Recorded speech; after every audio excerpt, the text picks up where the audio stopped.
Sekarang saya akan menjelaskan test driven development, di mana dengan menggunakan pendekatan ini, setiap fitur baru akan dimulai dengan tes.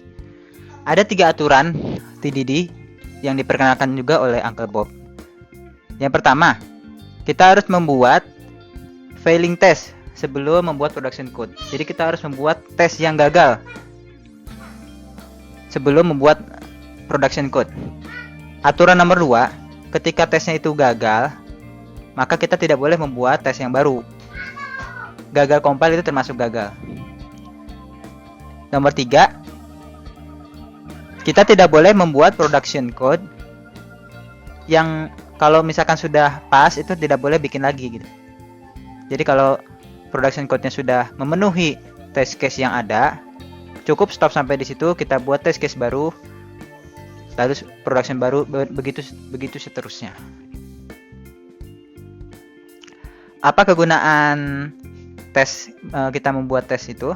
Ya sebenarnya kegunaan utamanya adalah untuk refactor. Jadi kita tidak akan takut software yang tadinya bagus itu yang berjalan ketika di refactor jadi rusak, karena begitu refactor lalu ada kerusakan tuh langsung ke deteksi karena kita sudah membuat tes sebelumnya.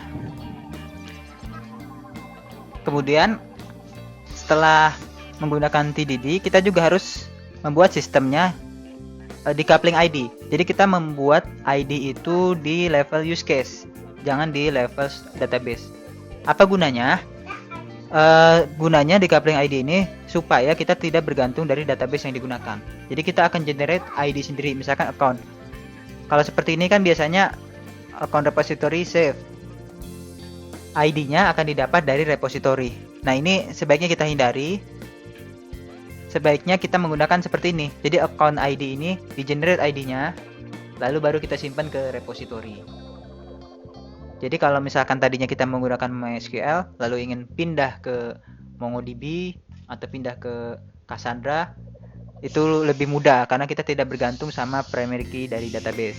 Kita bisa buat ID sendiri yang bisa kita gunakan di lain database. Kalau kita tiba-tiba mau pindah dari MySQL ke MongoDB gitu, ID-nya kita bisa pakai terus, primary key-nya MySQL kita bisa lepas dan menggunakan primary key-nya yang digunakan oleh MongoDB.